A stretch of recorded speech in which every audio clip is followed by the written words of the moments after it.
Donc on arrive au terme de notre étude sur l'épouse, qui elle est et où elle se trouve. On a donc vu lors des méditations précédentes que à travers les 7 lettres aux 7 églises d'Asie, on avait l'histoire de l'église dans son ensemble, dans toute son histoire, depuis que elle est née en Jésus-Christ, donc il y a plus de 2000 ans, et que chaque église, chacune des 7 églises pouvait se retrouver dans tous les temps, en particulier.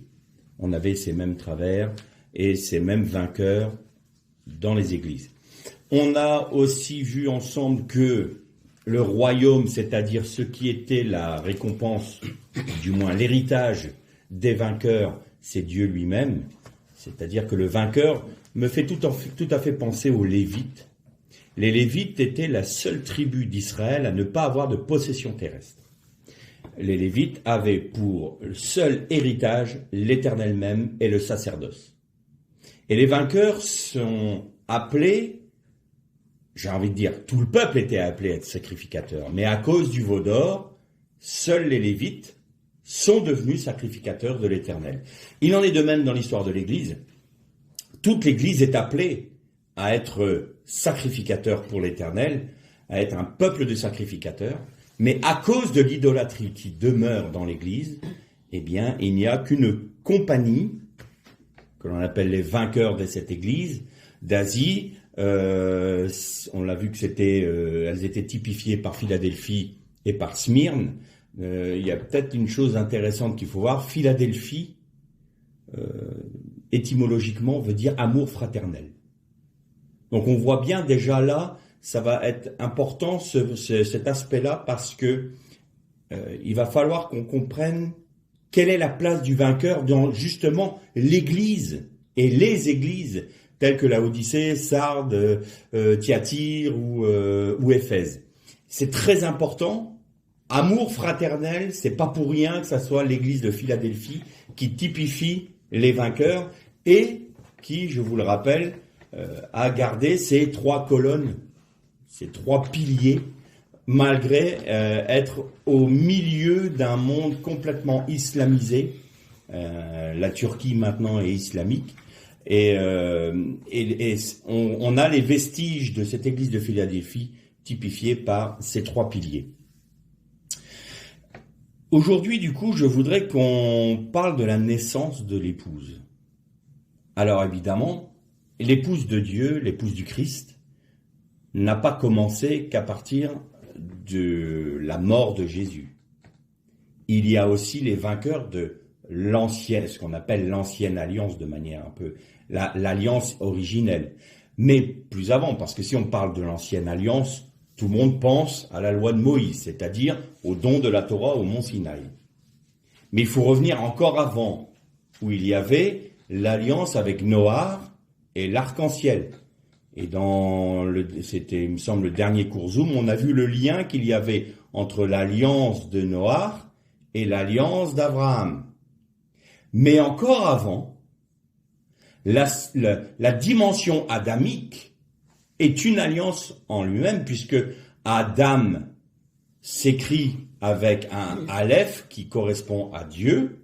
On en a suffisamment parlé, le Aleph c'est Dieu, et vous avez Dam. On peut très bien décomposer des mots dans l'exégèse juive de manière à découvrir des secrets. Donc Adam, dans son nom même, avait Dieu lié à son âme, puisque le sang, l'âme se trouve dans le sang de l'animal, donc dans le sang de l'homme. Donc vous avez Aleph, Dam. Dam veut dire sang en hébreu.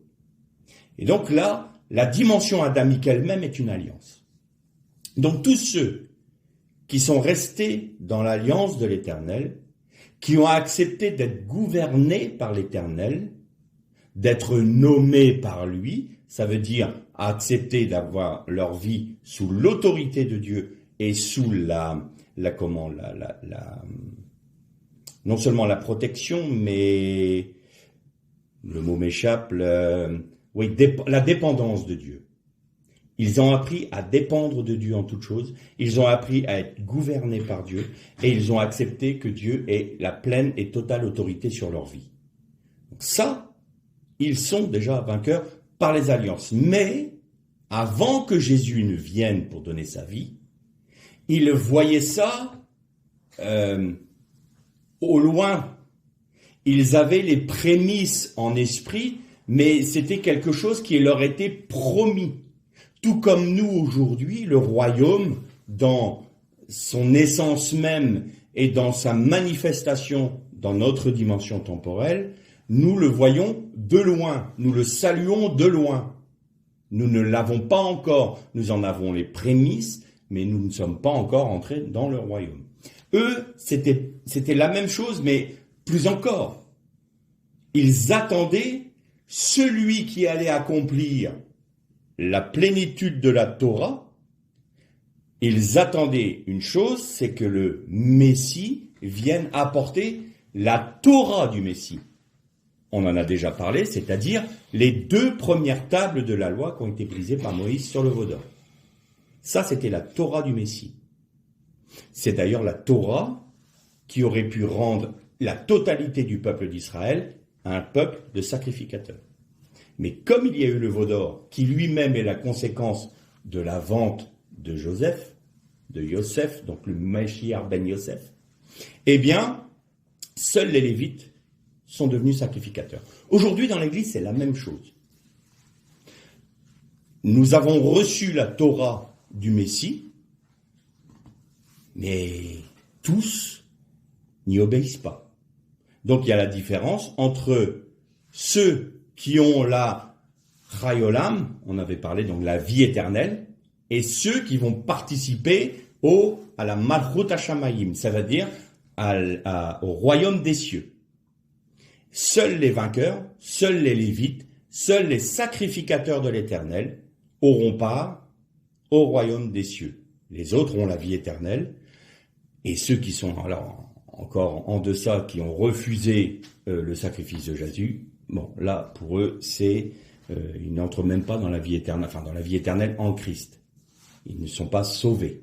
Ils sont dans la séparation éternelle de Dieu. Savoir que la mort est entrée dans l'humanité parce que la mort est un exil.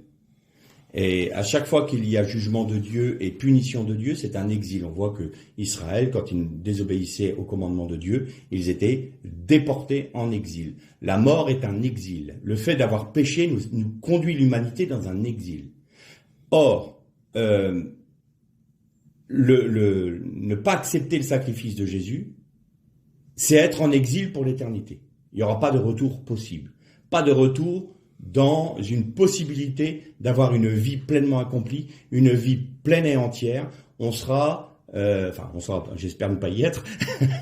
Ceux qui n'acceptent pas le Christ seront eux-mêmes, du coup, dans une vie rabougrie, dans une vie non finie, dans une vie très limitée, très rabougrie, très étriquée pour l'éternité, et dans un exil permanent d'être séparés de leur Créateur, alors que l'homme a été créé pour être en communion et union avec Dieu. Donc il sort complètement de leur vocation, et il n'y a pas de possibilité de retour. Donc nous dit la Bible, il est réservé à l'homme de mourir une seule fois, et c'est dans ce laps de temps-là que nous faisons notre choix. Donc il n'y a pas de purgatoire, on ne peut pas être sauvé a posteriori. C'est pendant le laps de temps qui nous est donné dans cette dimension temporelle que nous pouvons faire notre choix. Donc sur 3 phases. Première, soit on est perdu en n'acceptant pas le Christ, soit on a le salut en Jésus-Christ, mais on ne veut pas perdre sa propre vie ici-bas pour la donner entièrement à Dieu et dépendre totalement de lui, auquel cas on a le salut, mais on perd notre récompense. Nous sommes donc ceux qui sont sauvés, mais comme à travers du feu. Toutes nos œuvres sont détruites parce que ce n'est que du bois et du chaume. Ou alors, nous sommes ceux qui acceptent d'ores et déjà de perdre notre vie ici-bas pour avoir notre héritage qui ne dépend pas de ce monde.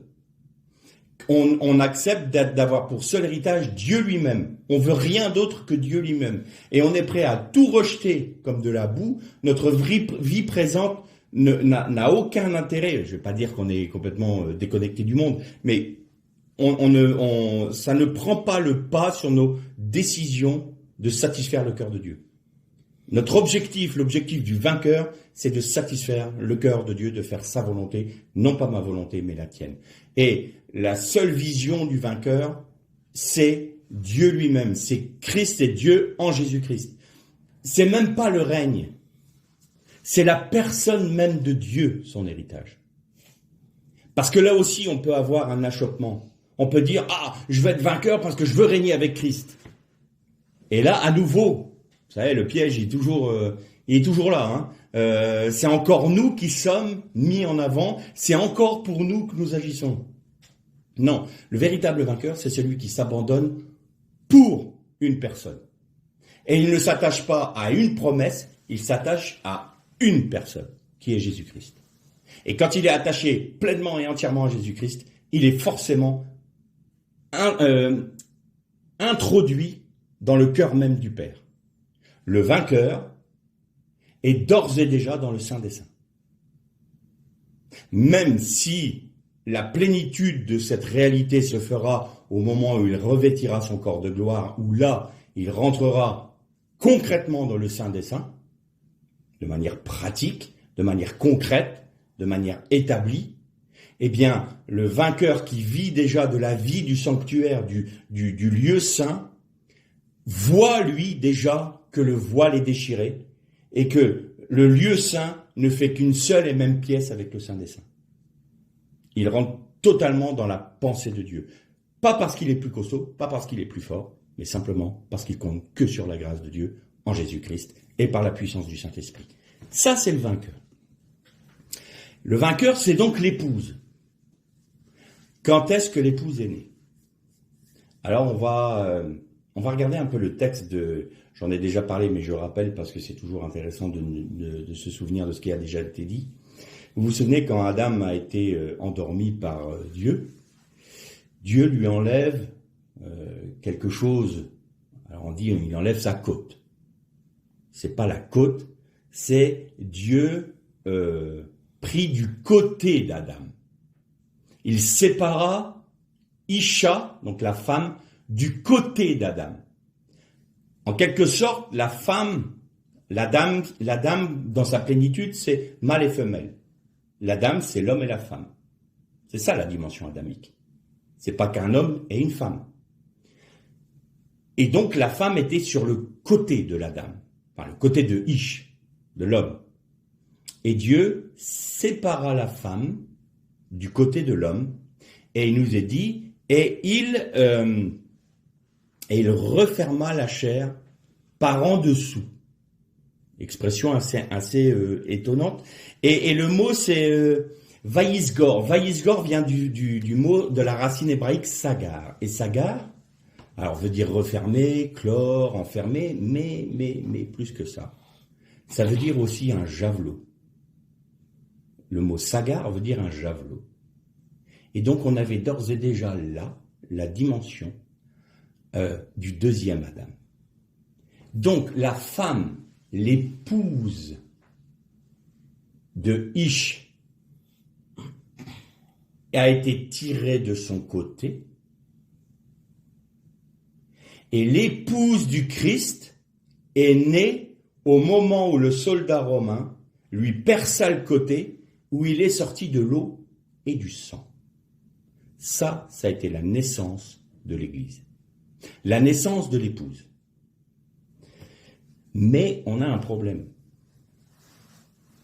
Celui qui croit en Jésus-Christ est sauvé. Donc on part du principe que l'épouse, c'est celle qui est sauvée. Et non. Tout le monde était appelé, puisque le côté de notre Seigneur a été percé, l'eau et le sang ont coulé, et tous sont appelés à être l'épouse du Messie. Or, Apocalypse 17, je crois, nous dit, il y a les appelés, les élus et les fidèles. C'est eux qui vaincront la bête. Le Messie vaincra la bête et tous ceux qui sont appelés, élus et fidèles. vaincront également la bête. Donc, pour être vainqueur de la bête, il faut être appelé, là, tous le sont en Jésus-Christ. Il faut être élu, donc il faut accepter le sacrifice de Jésus. Le fait d'accepter le sacrifice de Jésus, nous sommes d'ores et déjà élus, le peuple, on devient membre du peuple élu, de l'Israël complet. Donc Israël selon la chair et Israël selon l'esprit en Abraham, dans la foi. Mais ceux-là seuls qui sont fidèles dans cette voie-là. Et qu'est-ce que c'est que fidèles? C'est ceux qui font toute la volonté de mon Père, a dit Jésus. Tous n'entreront pas dans le royaume des cieux. Tous n'entreront pas dans le Malchut Hashamayim. Ceux-là seuls qui font la volonté de mon Père. C'est dans Matthieu. Et toutes les paraboles du royaume nous parlent de cette dimension-là. Donc vous avez les vierges folles, les vierges sages, vous avez les serviteurs qui a 10 talents, 2 talents, 1 talent. Là, on nous parle de tout. On nous parle des vierges qui ne seront pas accueillies dans les noces de l'agneau, parce qu'elles n'ont pas pris une réserve d'huile. Donc, elles ne se sont pas intéressées. Elles ne se sont pas intéressées au retour de leur Seigneur. Elles ne se sont pas préparées. Elles n'avaient pas d'huile. Les vierges sages, elles avaient de l'huile. Elles se préparaient. Mais la longueur de l'attente a fait qu'elles se sont assouplies aussi. Mais au moment où le chauffard a retenti, le moment où le son, la terroie du chauffard, le son éclatant du chauffard a retenti, elles se sont réveillées parce que c'est quoi la terroie du chauffard? Mais c'est voir l'accomplissement des prophéties que les prophètes nous ont données. La résurrection d'Israël, le fait que le peuple juif, tous les juifs retournent en Israël, tout ça, c'est le chauffard qui sonne en permanence et qui vous dit, l'époux revient. Et celles et ceux qui s'attendent au retour du Seigneur ont de l'huile en réserve, c'est-à-dire disent oui, j'attends le Seigneur, je veux me plonger dans la Torah, et ça y est, je me détache de tout ce qui est du monde, et je focalise mon attention sur mon Seigneur et sur mon époux. Rien d'autre ne m'intéresse, il n'y a que ça. Les vierges folles, elles disent oui, bon, d'accord, il revient, entendu, je me réveille, mais on a encore un peu de temps, et on se prépare pas, on n'a pas d'huile. Puis le moment arrive, elles comprennent que les vierges sages, elles ont une intimité avec le Seigneur qui leur fait défaut. Est-ce que vous pouvez nous donner la clé de cette intimité? Mais cette intimité vient d'une vie entière. Elle vient d'une acceptation de la mort à soi-même. Ça se fait pas en un clin d'œil comme ça. Va plutôt vers les marchands qui pourront te donner de l'huile. Ça veut dire quoi? Mais replonge dans la Torah et apprends de la Torah et laisse l'Esprit Saint te remplir et t'indiquer. Mais oui, il est peut-être un peu tard, mais il faut que tu ailles là. Et le temps qu'elles sont en train de essayer de découvrir qui est Jésus, de connaître le Seigneur, ça y est, il est déjà revenu. C'est ça que ça veut dire. On doit être prêt à chaque instant. Après, vous avez les serviteurs. Les serviteurs, 10 talents, 2 talents, rentre dans la joie de ton maître, il en sera donné plus. C'est quoi? C'est la récompense du règne, ça. Mais celui qui a négligé ça, qui est apostat, oh, je sais que tu es un maître dur, qui moissonne là où il n'a pas semé, il est en train d'accuser Dieu d'être un usurpateur, un voleur et un menteur. Et en plus, d'être violent. Ouais, Dieu est trop dur, Dieu est un Dieu sanguinaire, Dieu... Ton talent, je l'ai enterré, prends ce qui est à toi, ça m'intéresse pas. Ta Torah, garde-la, tiens, elle est là, tu vois. Elle est sur ma table, je l'ai jamais touchée, je l'ai même pas ouvert parce que ça m'intéresse pas. Très bien. Lui, il est apostat. Il n'aura part au jugement. Il n'aura pas part à la vie éternelle. Et après, vous avez les boucs et les brebis. Et là, c'est les nations qui sont jugées. Et parmi les nations, il y a ceux qui sont justes et ceux qui ne sont pas justes.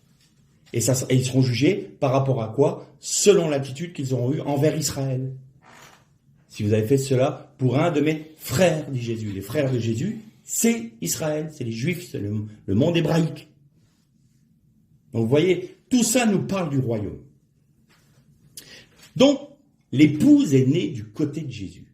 Et on va lire un texte qui est très intéressant, parce que ça donne un complément, et on a parfois du mal à le comprendre, et on le trouve dans le livre de l'Exode,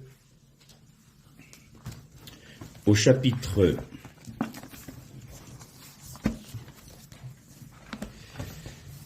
Exode chapitre 4, et on va lire au verset 24 à 26. Donc c'est Moshe qui est appelé par l'Éternel, il doit aller auprès de Pharaon, et puis en chemin, arrive cette scène. Pendant le voyage au campement, le Seigneur le rencontra et chercha à le faire mourir. Sipora, donc Séphora en français, prit un silex, coupa le prépuce de son fils et lui fit toucher ses pieds en disant « Tu es pour moi un époux de sang ». Alors il le laissa, donc l'Éternel le laissa, quand elle dit « époux de sang à cause de la circoncision ». Alors ça c'est un texte assez étonnant, qu'on a du mal à comprendre. Dieu appelle Moshe, il lui va auprès de Pharaon, « Ton frère sera pour toi un prophète, et tu seras pour ton frère un Elohim, un Dieu. » Moshe va vers Pharaon, il est en chemin, et là Dieu veut le faire mourir. Tu fais quoi, Seigneur? T'appelles un serviteur et tu le tues tout de suite après? On ne comprend pas. On ne comprend pas parce qu'il y a plusieurs dimensions de compréhension dans ce texte. Moi, je vais juste vous en apporter une. D'autres en apporteront d'autres sûrement. Mais je vous apporte cet aspect-là. Moshe est une figure, est une typologie du Messie. Pourquoi? Parce qu'à la fin de sa vie, il a dit à Josué, « Viendra après moi un prophète semblable à moi, faites tout ce qu'il vous dira. » Et il parlait justement du Mashiach ben Yosef, parce qu'au moment où Philippe l'évangéliste, le disciple Philippe, a vu Nathanaël, il lui dit, « Nous avons rencontré, nous avons trouvé celui dont Moïse nous a parlé. » Jésus, fils de Yosef. Donc le Mashiach ben Yosef. On l'a rencontré. Le fameux prophète dont Moïse nous a parlé, qui est semblable à lui, on l'a trouvé. Donc Moïse est vraiment une typologie du Messie. Tsipora, son épouse. Et elle dit à son époux, à son mari, « Tu es pour moi un époux décent. » C'est un pluriel. C'est pas du sang, c'est sang au pluriel. Alors, avant de parler du sang, parce qu'il y a une dimension très intéressante dans ce domaine-là, on va parler du silex. Alors, c'est la traduction que l'on a donnée, mais c'est une pierre, c'est une roche aiguë, littéralement. Et roche se dit tsour. Vous vous souvenez du rocher, le rocher des âges, le rocher sur lequel je m'appuie. Tu me mets sur le sommet du rocher, tu es ma haute retraite, c'est le mot tsour. Et là, Tsipora s'écrit avec un tsadé, un P, un resh et un He. Et vous avez la première lettre de Tsipora. Tsipora veut dire un oiseau. Première lettre, c'est un tsadé, et là, l'avant-dernière lettre, c'est un resh. Et vous avez tsour. Et tsour, comme ça, veut dire une pierre aiguisée, une pierre aiguë. Mais si vous rajoutez la dimension messianique, donc en Moshe, dans ce tsour-là, vous rajoutez un vav au milieu.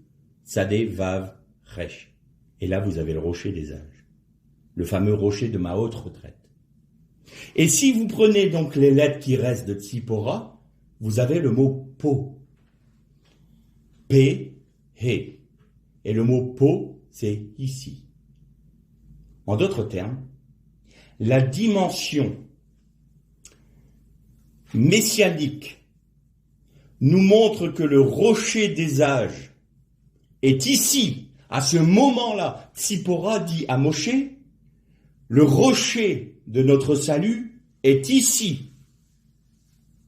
dans le fait que je coupe le prépuce de notre fils.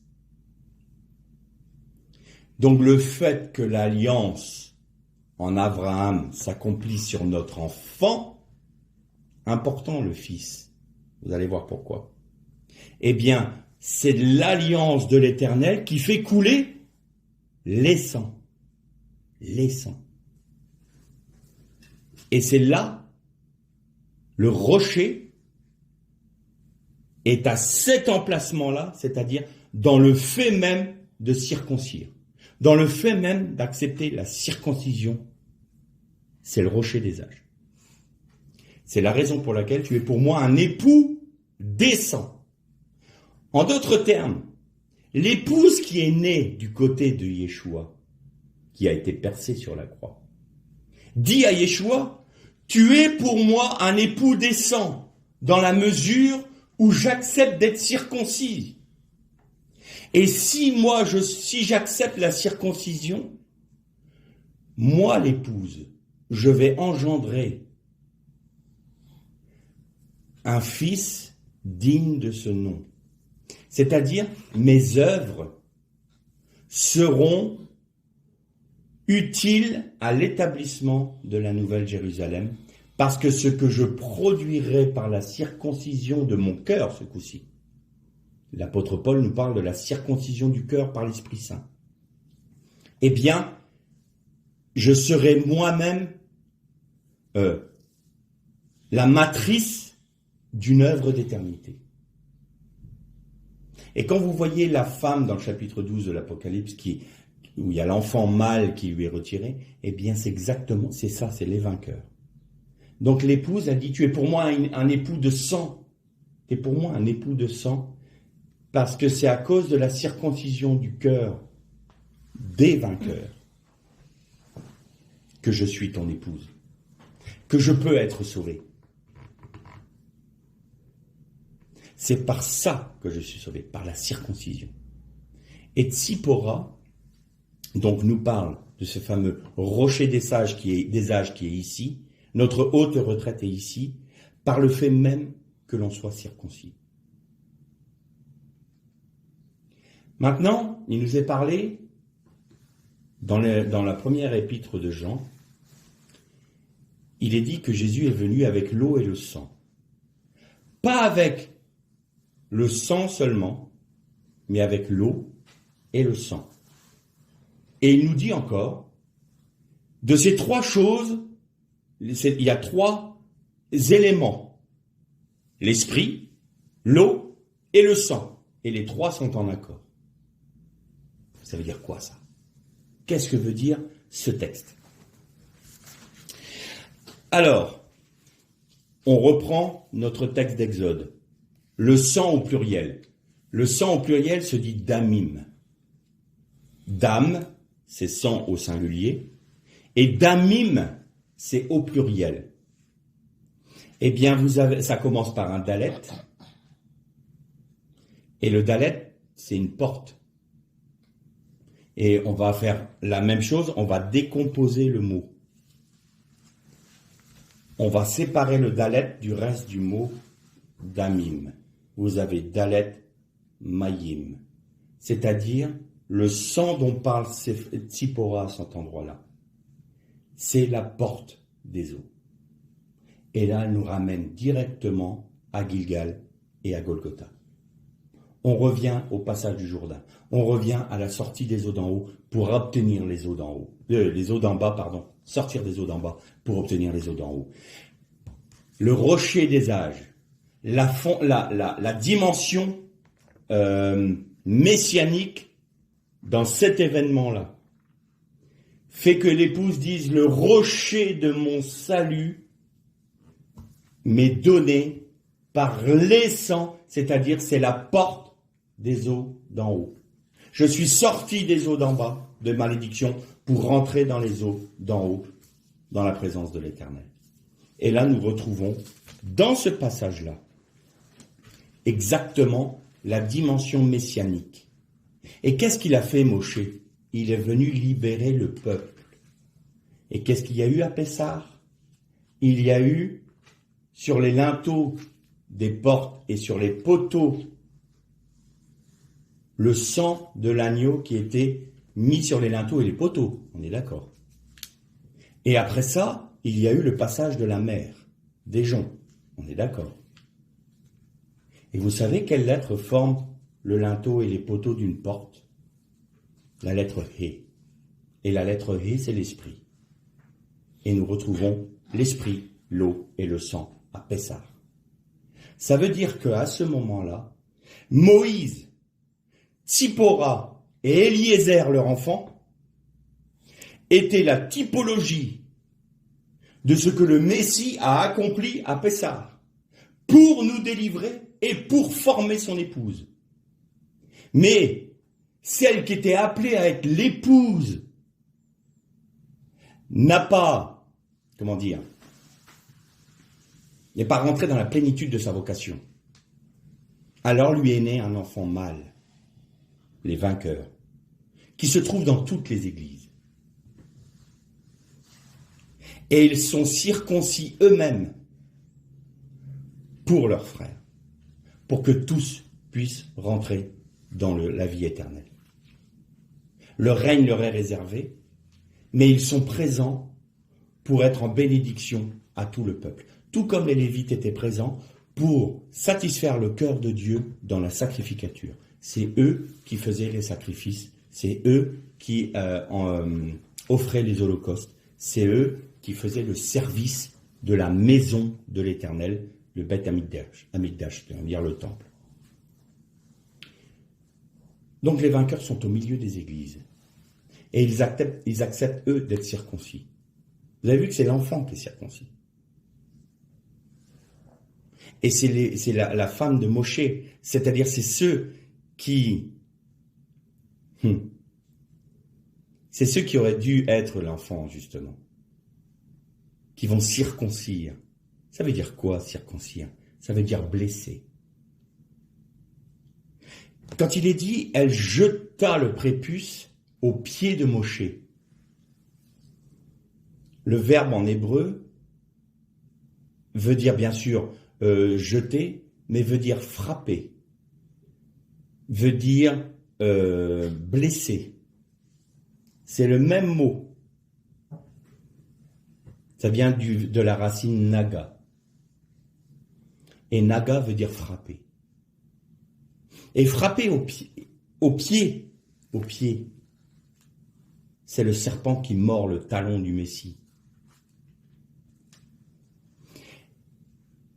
Et donc, on retrouve toute cette dimension messianique à ce moment-là de ce récit. Il y a d'autres dimensions, j'en suis convaincu, mais je reste sur cette partie-là. La femme a blessé son enfant. Le vainqueur, les vainqueurs, sont bien souvent blessés par leurs frères. Et c'est ce qui va circoncire leur cœur. Parce qu'ils vont apprendre à accepter l'injustice en aimant leurs frères suffisamment pour mourir à eux-mêmes, mourir à leur propre justice, mourir à leur propre prérogative, mourir à leur propre droit, pour que leurs frères ne soient pas jugés et n'aient pas part à la malédiction. Pourquoi je dis ça? Parce que les vainqueurs, ils sont dans les églises. La tendance naturelle, c'est de dire « Ah, moi l'église là, dans laquelle je suis, ils sont idolâtres, ils n'aiment pas la parole de Dieu, ou alors l'enseignement est pauvre. » Et la tendance, c'est de dire bah, tous les vainqueurs devraient se rassembler eux-mêmes et puis faire leur petite église, et puis on reste bien entre nous. Oui, mais si les vainqueurs sortent de l'église, des églises, à ce moment-là, c'est mettre en danger nos frères dans les églises. Pourquoi? Parce que nous sommes ceux qui devons accepter d'avoir notre vie retranchée pour nos frères. Le Messie, il était, nous dit le texte du prophète Ésaïe, un Messie sera retranché du peuple. Jésus-Christ était la circoncision d'Israël. Il a été mis à mort, il a été blessé, il a été frappé, il a été retranché du peuple pour être la circoncision du peuple d'Israël. Et ça veut dire quoi? Le prépuce, c'est quoi? C'est un morceau de chair. C'est une excroissance de chair, on est d'accord? Très bien. Tout homme n'est pécheur, n'est-ce pas? Qui c'est qui a l'autorité spirituelle dans le couple? C'est l'homme. Je parle d'autorité spirituelle. Et donc, quelque part, il transmet de la chair à la femme. Il sème la chair au sein même de la femme. Et la femme est la matrice d'un enfant charnel. Caïn. C'est quoi la circoncision exactement? Pourquoi c'était à cet endroit-là? Parce que c'était justement l'union entre l'homme et la femme qui était devenue charnelle, qui était devenue idolâtre, qui était selon le cœur du Satan. Alors il fallait trancher la chair, il fallait que le sang coule. Pour nous ouvrir la porte à quoi? Aux eaux d'en haut, d'Amim, les sangs. Du coup, c'est ça la circoncision. Et Christ a été la circoncision, il a été fait malédiction pour nous, c'est-à-dire qu'il a porté toute la malédiction de la chair de l'homme, et il a été retranché du peuple, de manière à ce que le peuple soit purifié. Eh bien, le vainqueur, il n'est pas plus grand que son maître. Eh bien, il doit être accepté lui-même que sa vie soit retranchée. Ça veut dire qu'il va accepter l'inacceptable dans sa propre vie, sans même chercher à être justifié. Pourquoi? Parce que son objectif, c'est pas sa propre justice, c'est pas que les frères le reconnaissent, c'est pas qu'il soit adulé, c'est pas qu'il soit reconnu. Son seul objectif, c'est d'être uni à son Seigneur. Et l'apôtre Paul vivait ce retranchement dans sa propre vie quand il dit cette parole. Je complète les souffrances du Christ dans ma propre chair. On va dire, attends, il se prend pas pour n'importe qui, l'apôtre Paul. T'es capable de dire que tu fais un complément des souffrances du Christ dans ta propre vie, toi? Ben ça va, t'es à l'aise. Tu trouves pas que le Seigneur a assez souffert comme ça? Non, il dit, mais non, je suis de la même nature que mon mari, que mon époux. Je suis de la même nature, donc je peux vivre que la même chose. Donc, je complète les souffrances du Christ. Moi, en tant qu'épouse du Christ, je vis les mêmes choses. Donc, je suis retranché, j'accepte les chaînes, j'accepte la disette, j'accepte d'être déporté, j'accepte d'être emprisonné. Il a même accepté d'être décapité. Pourquoi? Pour mes frères. Pour mes frères, je subis toutes ces chaînes et toutes ces souffrances à cause de l'évangile. Et pour vous, la mort agit en moi pour que la vie agisse en vous. Voilà ce que disait Paul. Et le vainqueur, c'est ça. La mort agit en lui pour que la vie agisse dans ses frères. Donc, si les vainqueurs quittent les églises, eh bien, ces vainqueurs-là soumettent les églises au jugement. Ils sont là non pas pour être satisfaits eux-mêmes, ils sont pas là pour avoir l'enseignement magnifique et merveilleux, ils sont là pour être attachés à Christ dans le milieu même où Dieu les a placés, pour qu'ils soient eux-mêmes en bénédiction à tous leurs frères, même si leurs frères les frappent, même si leurs frères les font souffrir, même si les frères ne les comprennent pas, même s'ils sont jugés, méprisés, mal compris, ils restent attachés à Jésus-Christ, acceptant d'être retranchés du peuple. Voilà, quand on est rejeté par nos frères, quand on est mal jugé par nos frères, quand on est ostracisé par nos frères, on est retranché. Et on est retranché à cause de quoi? De notre obéissance. Et là, nous sommes au milieu de nos frères, en bénédiction à tous nos frères. La mort agit en nous parce qu'on souffre. On souffre d'être méprisé, on souffre d'être rejeté, on souffre d'être jugé, on souffre de la médisance de nos frères sur nous, on souffre de toutes ces choses-là. On souffre même parce qu'on voit bien qu'il y a des enseignements, c'est d'une pauvreté infinie. On voit l'idolâtrie, on voit le monde entrer dans notre assemblée, on voit des choses qui ne devraient jamais avoir lieu dans nos assemblées, et on est là, on est dans une souffrance. Mais notre but, c'est d'être l'épouse du Christ qui accepte la circoncision dans sa propre vie pour que le rocher des âges soit dans cette assemblée. Tsur po, tsipora, tsur po. À partir du moment où les vainqueurs demeurent dans les églises dans lesquelles ils sont pour être en bénédiction, ils permettent au rocher des âges, au rocher du salut, d'être présent ici. Tsipora. C'est ça que ça veut dire. Et alors, il faut accepter la circoncision. Et on n'aura pas le temps de le lire, mais je vais vous parler de la loi dans le livre qu'on trouve dans le livre des Lévitiques. Et je vais vous retrouver le chapitre si vous voulez le lire chez vous. C'est Lévitique 14 et vous l'avez au verset 1 à 20. Et il nous est parlé de la purification de la lèpre. Et la purification de la lèpre se faisait d'une manière assez particulière. L'homme, celui qui devait être purifié, devait apporter 2 oiseaux. 2 tsipores. Il y en a un qui devait être égorgé et on devait tremper l'autre oiseau dans son sang. Et il était hors du camp. Le lépreux était d'office mis hors du camp. Pourquoi?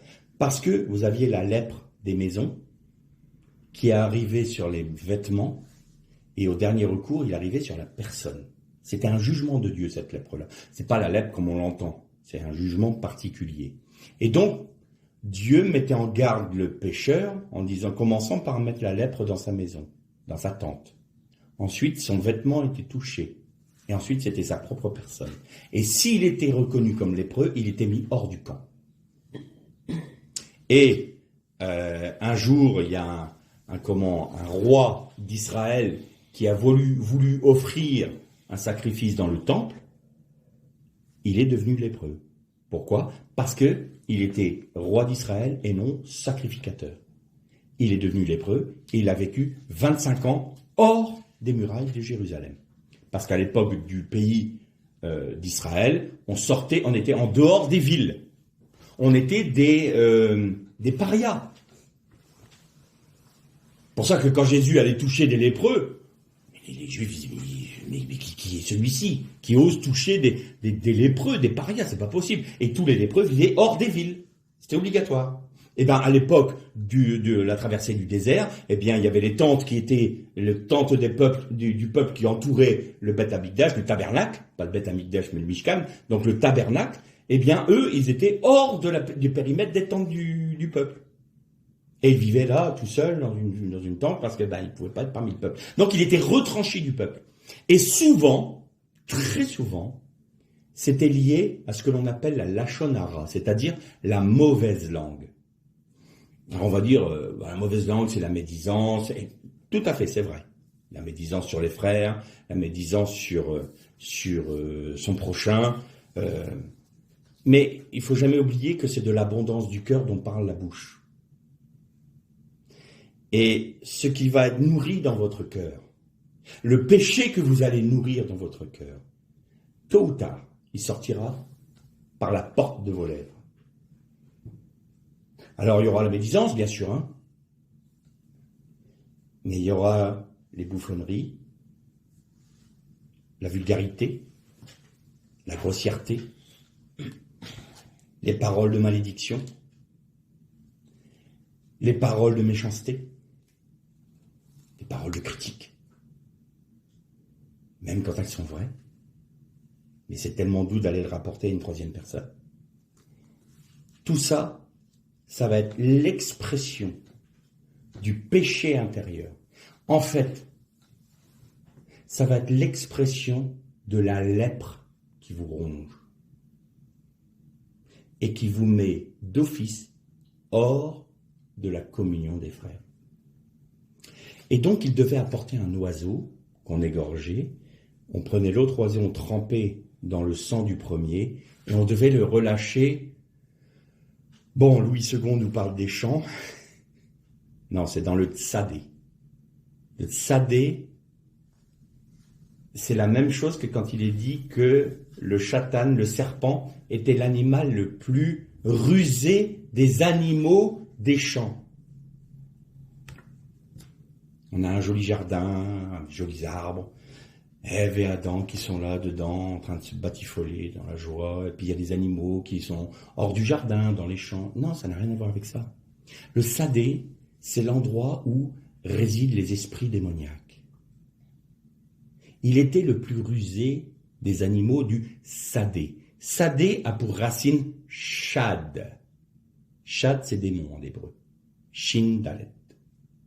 Et sadé, c'est shin, dalet, he. En d'autres termes, vous avez, le sadé veut dire l'esprit des démons.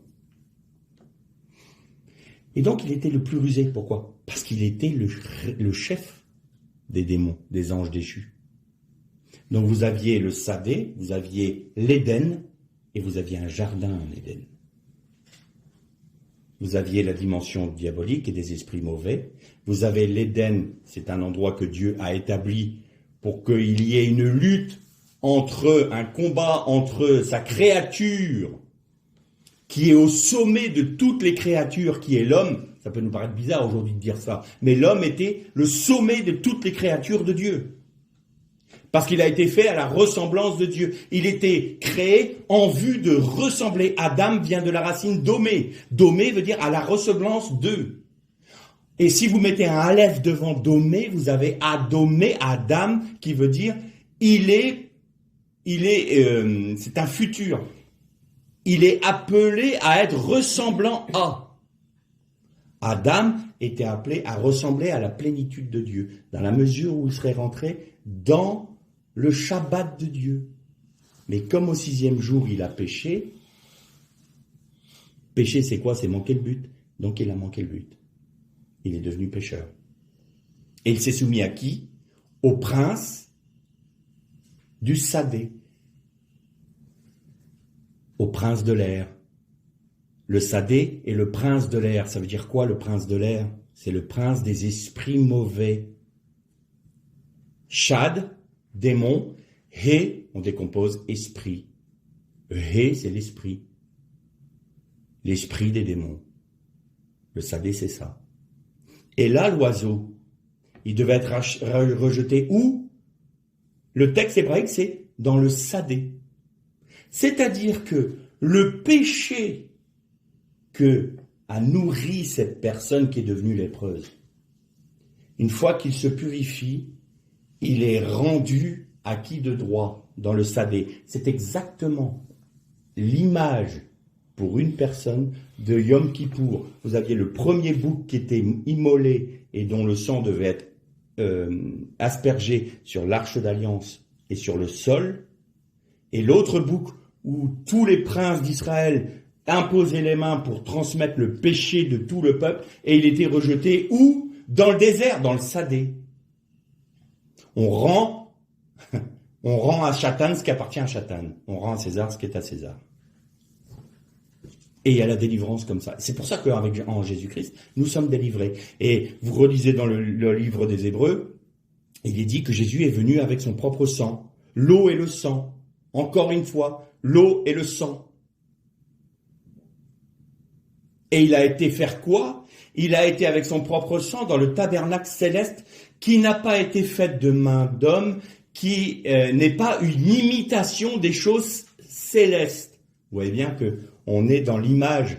Mais il y a eu, au moment du péché de l'homme, une brisure. On ne mesure pas jusqu'où la brisure a été.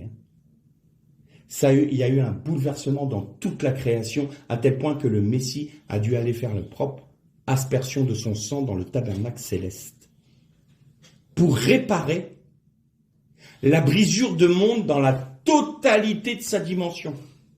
Parce qu'il y a eu la révolte de Satan, qui s'est perpétuée dans la révolte dans notre dimension en Adam et Isha, la femme. Et il fallait que Jésus répare toutes les dimensions de la création. Donc il est venu pour asperger le sang sur terre, dans notre dimension, à la croix et dans le jardin de Gethsémane. Et ensuite, il a réparé la brisure du monde jusque dans les lieux célestes à cause des esprits qui se sont révoltés, les anges qui se sont révoltés contre Dieu, pour réparer cette brisure-là. En d'autres termes, il est venu avec ses sangs dans notre dimension et dans les lieux célestes. Damim. Et ces sangs du Mashiach sont la porte qui nous ouvre l'accès aux eaux d'en haut, c'est-à-dire à quoi? Au sein des saints, au cœur même du Père. Donc vous voyez que l'épouse est née du côté de son époux, Yeshua,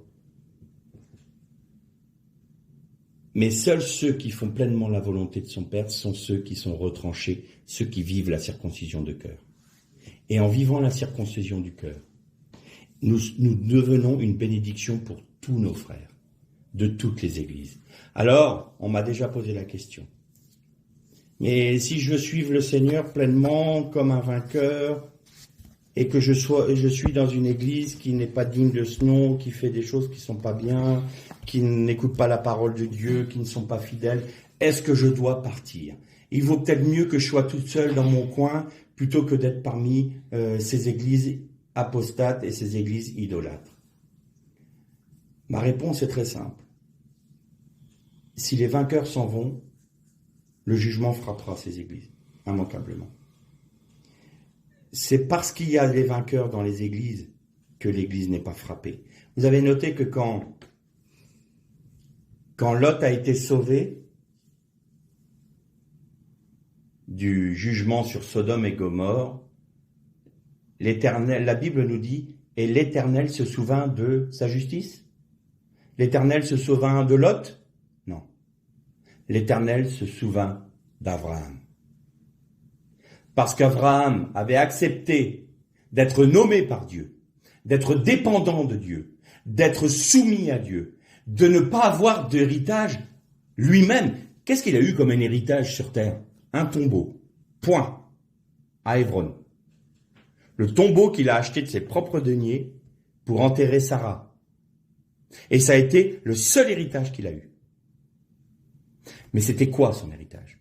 C'était l'Éternel et personne d'autre. Et donc, il a accepté de ne pas avoir d'héritage. Il a accepté que son neveu, qu'il avait sauvé, puisque son frère Haran avait été tué par Nimrod. Et donc, Lot s'est retrouvé sans père, et donc Abraham l'a dit, viens avec moi. Je te prends avec moi. Tu vas être au bénéfice des mêmes bénédictions et des promesses que l'Éternel me fait. Je te prends sous mon aile. Et qu'est-ce qu'il a fait, Lot? On a des discordes, on a des disputes, là, ça marche pas tous les deux. Je vais regarder qu'est-ce que je peux faire, vaut mieux qu'on se sépare. Et Abraham a dit, écoute, moi je suis l'ancien, j'aurais pu dire ça, je suis ton oncle. Eh bien écoute, je vais prendre des verts pâturages qui sont en bas, là-bas, et toi t'as qu'à rester là. Non, Abraham lui dit, choisis le chemin que tu veux emprunter, va où tu veux. Mais seulement qu'il n'y ait pas de querelle entre nous. Et Lot leva les yeux. Souvent, lever les yeux, c'est, on dit, on lève les yeux vers l'Éternel. On lève les yeux vers les montagnes d'où nous viendra le secours. Mais là, Lot leva les yeux dans une convoitise. Et il vit les vallées de Sodome et Gomorrhe comme étant un jardin d'Éden. Et il dit, je vais aller par là-bas, en direction d'eux. Ça, c'est l'idolâtrie. Nos frères dans les églises qui, je ne les juge pas, je ne porte pas un jugement de valeur, mais qui ne veulent pas suivre pleinement, qui ne veulent pas mourir à eux-mêmes et suivre pleinement la Torah, qui ne veulent pas obéir au commandement de Dieu, même les plus simples, les plus évidents à comprendre. On n'y obéit même pas. eh bien, ils sont en direction d'eux. On accepte que le monde rentre dans les églises, on accepte tout ça. Eh bien, le vainqueur doit rester auprès des chaînes de Mamré.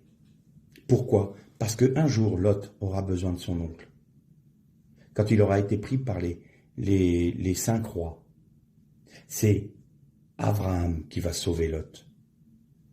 Eh bien, les vainqueurs sont ceux qui vont sauver le peuple. Parce que si jamais les vainqueurs s'en vont, et qui ne prient pas pour leurs frères, qui ne se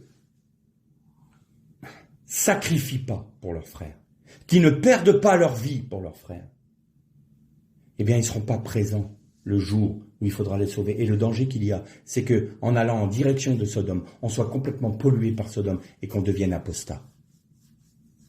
Si nous quittons nos assemblées, il y a un grand risque que ces assemblées deviennent apostates. Et là, c'est Sarde de mémoire, il dit, tu es morte. Il y a parmi toi quelques-uns, ils sont pas en forme, mais je te demande de les revivifier. Et comment tu peux être revivifié? Parce qu'en ton sein, il y a des vainqueurs. Aux vainqueurs, je donnerai. Aux vainqueurs. Et s'il n'y avait pas eu les vainqueurs, il n'y a plus de vie qui passe. S'il n'y a plus de vie qui passe, l'Église va mourir. Alors parfois, le Seigneur peut aussi nous demander de quitter une assemblée qui n'en est pas une d'ailleurs. Ça, c'est autre chose. Mais là, je ne peux pas vous donner des réponses personnelles aux uns et aux autres. Il est évident que vous devez être conduit par le Seigneur, conduit par le Saint-Esprit, mais la logique, c'est que les vainqueurs demeurent dans leurs assemblées pour être en bénédiction à leurs assemblées. Après, il peut y avoir des cas particuliers, mais là, ça ne m'appartient pas. Je ne peux pas répondre dans des cas particuliers. Mais quoi qu'il en soit, que tout soit fait selon le cœur de Dieu, il faut qu'on soit pleinement convaincu que le Seigneur nous demande de partir. Ça peut arriver, parce qu'il peut arriver qu'à un moment, telle la Odyssée, le Seigneur, il est à la porte. Et les vainqueurs sont parfois à la porte et ils frappent. Mais on ne veut pas les écouter. Vous voyez ce que je veux dire? Donc, il y a des moments, oui, effectivement, il peut y avoir ça. Mais ça, c'est vraiment du cas par cas. Mais la logique, le vainqueur, il est au sein même des églises qui ont des failles, qui acceptent la doctrine des Nicolaïtes, qui acceptent la prostitution spirituelle, donc l'idolâtrie de Jézabel. Sardes qui est, pour ainsi dire, morte. Il n'y a plus de vie en elle. La Odyssée qui est tellement préoccupée des choses matérielles que le retour du Seigneur... moi non, on est riche, on est beau, on est propre, on est bien. On n'a besoin de rien. Vous avez Éphèse qui a perdu son premier amour. Oui, on est dans le milieu de ces églises-là.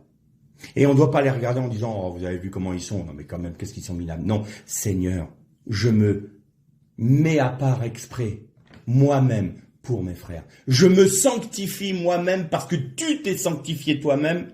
C'est de ta sanctification que je me sanctifie pour eux, pas pour moi. Moi, ma récompense, c'est d'être en toi.